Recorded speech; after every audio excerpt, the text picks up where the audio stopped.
வணக்கம் உறவுகளே, நான் உங்கள் மதுசூதன். இந்த பதிவு ஒரு மிக முக்கியமான பதிவு. என்னென்றால், கனடாவுக்கு ஏலவே விசிட்ட விசாவை எடுத்துக்கொண்டு கனடாவிற்கு வந்து பின்னர் இலங்கைக்கு திரும்பியவர்கள் சம்பந்தமான ஒரு பதிவு. அந்த பதிவில் பல பேருக்கு பிரயோசனமாக இருக்குமென்னு நினைக்கிறேன். என்ன விஷயம் என்றால் பதிவுக்குள்ளே போவோம். அதாவது 2023-24 ஆண்டு வாக்கில் பலருக்கு அள்ளுகொள்ளையாக விசிட்ட விசாக்களை கனடா அரசாங்கம் வழங்கியிருந்தது. அதன் மூலம் பலர் இங்கே வந்தார்கள். திரும்பி போகாமல் அகதி விண்ணப்பம் கோரி இங்கே தங்கியிருக்கிறார்கள், வேலை புரிகிறார்கள். அதையெல்லாம் விட்டுவிடுவோம். ஆனால் சிலர், அதாவது அதிலே கொஞ்சம் பலர், சிலர் என்று சொல்லக்கூடாத ஒரு 20% இந்த நாட்டிலே வேலை கிடைக்காமல் அல்லது வெவ்வேறு தனிப்பட்ட காரணிகளுக்காக கனடாவை விட்டு விசா இருக்கத்தக்கதாகவே எந்த விதமான வேறு பதிவுகளுக்கும் செல்லாமல் இலங்கைக்கு திரும்பியிருந்தார்கள். அவர்களுடைய குடும்ப தேவைகள் சம்பந்தமாகவோ அல்லது வேறு வேலைகள் சம்பந்தமாகவோ அல்லது இங்கே வேலைகள் வாய்ப்புகள் இல்லாமல் அங்கே திரும்பி சென்றிருக்கக்கூடும். ஒவ்வொரு காரணிகள் இருக்கலாம்.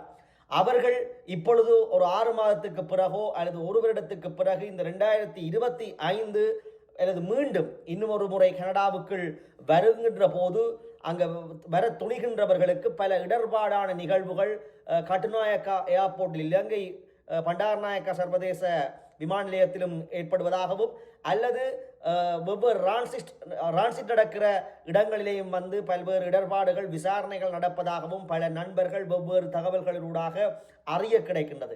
இது சம்பந்தமாக நாங்கள் சுருக்கமாக ஆராய்வோம். என்ன விடயம் என்றால், ஏதோ ஒரு ரீசனில் அதாவது விசிட்ட விசாவில் வந்துட்டு நாடு பிடிக்காமலோ அல்லது குளிர்காலம் பிடிக்காமலோ அல்லது வேலை வாய்ப்பின்மையினோ அல்லது குடும்ப காரணமாகவோ நீங்கள் இலங்கைக்கு திரும்பி சென்றிருக்கலாம்.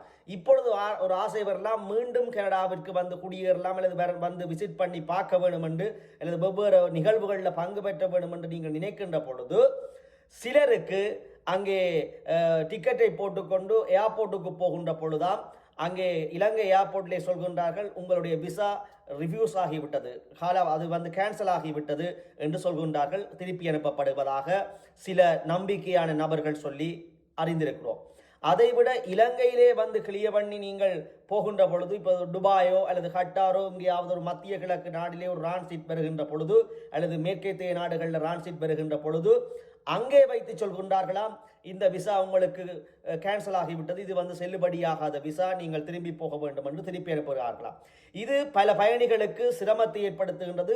முதலே ஏலவே கனடாவிற்கு திரும்பி சென்றவர்கள் திருப்பி விசிட்ட விசாவிலே திரும்பவும் அந்த விசாவை பயன்படுத்தி வருகின்ற பொழுது பல இடர்பாடுகளை சந்தித்து வருவதாக தகவல்கள் தெரிவிக்கின்றன.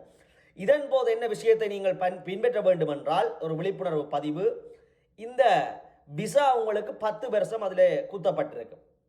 அந்த 10 வருஷம் குத்தப்பட்டிருந்தால் உங்களுடைய விசா கேன்சல் ஆகியிருந்தால், ஒரு கதைக்கு அப்படி கேன்சல் ஆக்க முடியாது.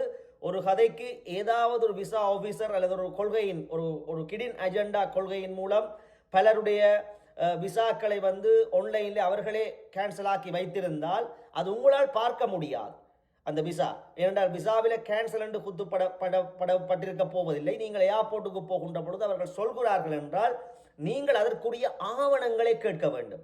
எனக்கு விசா இருக்கின்றது, நான் ஏலவே திரும்பி வந்திருக்கின்றேன், திரும்பவும் போகின்றேன், திரும்பி வரப்போகின்றேன், ஆகவே நீங்கள் சொல்வதை எனக்கு நம்ப முடியவில்லை, எனக்கு உத்தியோகபூர்வ இந்த விசா கேன்சலுக்குரிய ரீசனை நீங்கள் சொல்ல வேண்டும் என்று நீங்கள் அந்த சம்பந்தப்பட்ட ஏர்போர்ட்டிலே சொல்ல வேண்டும், கேட்க வேண்டும். அந்த ஆவணத்தை எனக்கு காண்பியுங்கள் என்று. ஏனென்றால் அது வாய்மொழி மூலம் சொல்கின்ற பொழுது அது நம்பிக்கை இல்லாமல் இருக்கலாம். நீங்களும் நீண்ட தூரம் பயணித்து மன உளைச்சலுக்கும் பிரயாண உளைச்சலுக்கும் ஆளாக வேண்டி வரலாம். ஆகவே உறவுகளே, நண்பர்களே, சகோதர சகோதரிகளே, ஒரு விஷயத்தை கவனித்துக் கொள்ளுங்கள். கனடாவிற்கு திரும்பி போனவர்கள் சில பேருக்கு இந்த இடர்பாடு நிலைமைகள் ஏற்படுவதாக, சிலது பொய்யை சொல்லி ஏதாவது பெறுவதற்காக சொல்கின்றார்களா எனக்கு தெரியாது, அப்படியும் இருக்க வாய்ப்பில்லை. ஆனால் சில பேருக்கு ஆன்லைனில் ரிஜெக்ட் ஆகப்பட்டதாக கதைகள் உலாவுகின்றன, நான் கண்ணூடாக பார்க்கவில்லை. ஆக இப்படி நிலைமைகள் இருக்கின்ற பொழுது நீங்கள் திருப்பவும் கனடாவுக்கு உங்களுக்கு விசா இருக்குன்னு தெரிஞ்சு திருப்பவும் கனடாவுக்கு வருவதற்காக எந்த ஏர்போர்ட்டுக்கு போனாலும் எங்கே வச்சு உங்களை சொல்கிறார்கள் உங்களுடைய விசா கேன்சல் என்று சொன்னால் நீங்கள் பொறுமையாக உங்களுடைய விசா கேன்சல் ஆவதற்குரிய ஆவணத்தை கேட்டு பெறுங்கள். ஏன் ஆனது? என்னோட பாஸ்போர்ட்டில் இருக்குது விசா, நீங்கள் எப்படி சொல்கிறீர்கள், எனக்கு சட்டபூர்வமான ஆவணம் வேணும், மெயில் வேணும் என்று கேட்கலாம்.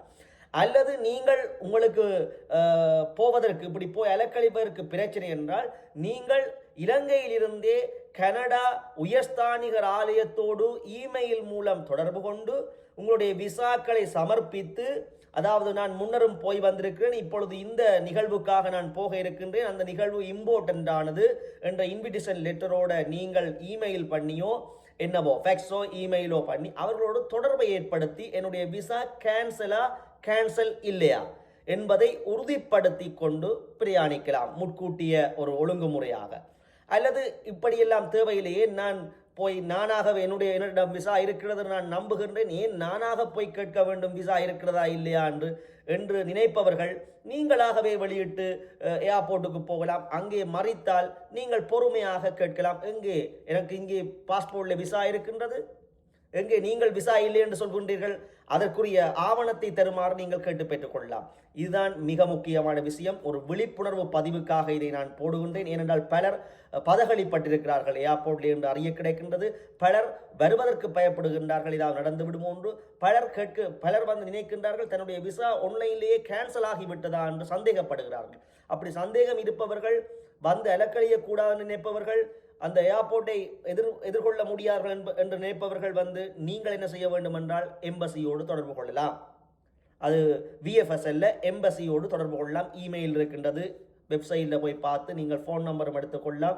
ஃபோனுக்கால பெருசாக தொடர்பு கொள்ள மாட்டார்கள் என்று நினைக்கின்றேன். ஆனால் இமெயிலுக்கு அவர்கள் எப்போதும் ரிப்ளை போடுவார்கள். உங்களுடைய விசா இப்போதும் இருக்கின்றதா இல்லையா, இயங்கு நிலையில் இருக்கின்றதான்றதை உறுதிப்படுத்தியும் வலிக்கலாம். ஆகவே இந்த முறைகளுக்களால் திருப்பி வரப்போற சில உறவுகள் வந்து உங்களை சரிபார்த்து கொள்வது சிறந்தது. அல்லது பயப்படாமல் இல்லை எனக்கு விசா இருக்கின்றது என்றால் ஏறி ஏர்போர்ட்டில் வர வேண்டியதான் வேலை.